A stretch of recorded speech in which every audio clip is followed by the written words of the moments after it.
लै भी यारो अज थानू गड्डी विखाउण लगे आ। नागालैंड नंबर आ NL 01N 6818 ते ये सरदार जी की गड्डी आ। ते ये स्पैशल गल ये आ कि ये फीचर आ गड्डी च बहुत जिहड़े इन्होंने आप लाए आ। ते लै गौर नाल देखो। अंकल जी पहला आपदा नाम दस्सो जी माड़ा जा। हाँ जी स्वर्ण सिंह है, गड्डी KFT कंपनी की चलाउणा मैं। ठीक है जी।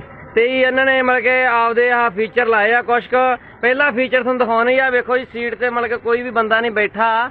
ते इहदे ते सारे नाल पहला देखो जी आ शाकर बिठाया अंकल ने, जिहड़ा देसी शाकर कह सकदे आ।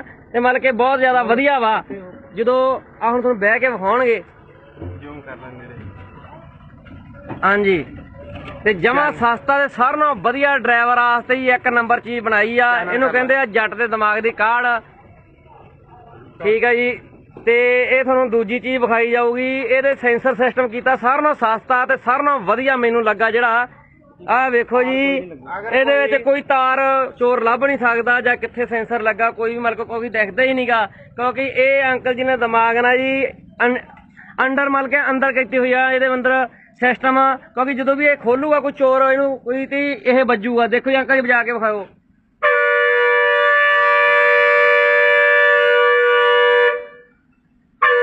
वाह ठीक है जी। ओके जी। ये हाਰਨ वजदा बाई जी, ये भी तुसीं हुण चेक कर लिया जी। ये हुण तुहानूं एक होर करिश्मा विखाया जाना जी कि अंकल जी ने यह बारियां ते भी लाया सिस्टम सेंसर वाला जी। जो कोई मतलब के बारी नूं टच भी करूगा, खोलण का प्रयोग करूगा तो बजूगा। अब बाकी थोड़ा वहम भी कढ़ देने बई, जे थोड़ा ऐ लगे कि मतलब कि वजदा वा जां कोई परले पे बजा देना। देख लो खोल देने जी, खोल दे जी पूरा।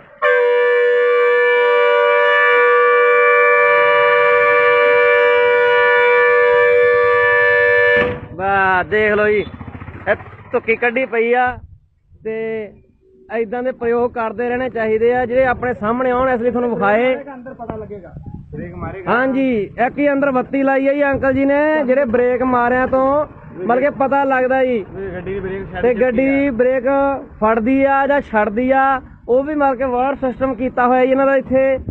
ते जदों भी ब्रेक टच करनगे जी इत्थे नूं पता लगदा जी। हाँ आ देखो जी गड्डी ठंडी रखने वास्ते एक ही लास्ट सारे नालों बेस्ट चीज़ है जी गड्डी ठंडी रखने वास्ते जी।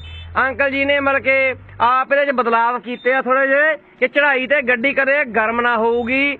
मतलब कि जो पता ले लेना गड्डी 100 डिग्री ते उत्ते जाके फिर मतलब कि गर्म फिर पखा चल रही ओहदा। इन्होंने मतलब कि आप पहला ही डायरैक्ट पखा आपदे हत्थ कंट्रोल किया, सुच लवाती इत्थे। जेह्ड़े कदों भी इन्हां दे हत्थ कंट्रोल होगी कदों भी चला सकते आ। 90 ते भी वो स्टार्ट कर सकते पखे। तो गड्डी ठंडी दी ठंडी रहूगी, किते मर्जी चले गड्डी गर्म ना होगी किते भी, ते गड्डी फेल ना हो। हाँ आह वाली सुच लगी है जी, ते ओह गां उत्ते लाइट लगी ओहदी। गड्डी ठंडी रहेगी। हाँ जी गड्डी ठंडी रहूगी। इहो ਜਿਹੇ फीचर तुहाडे लई लैके आउंदे रहांगे। सत श्री अकाल अंकल जी, फतेह बुला दो जी। वाहिगुरू जी का खालसा वाहिगुरू जी की फतेह। ते अंकल जी का नंबर हैगा जी, फोन नंबर 988 155 177 4 जे किसी ने संपर्क करना आवे, कोई जानकारी लैनी हो वीरे लै सकते आ। ते मैनूं तां बहुत वधिया लग्गा। जे चंगा लगा शेयर कर दो जी दब के। चंगा जी बाय।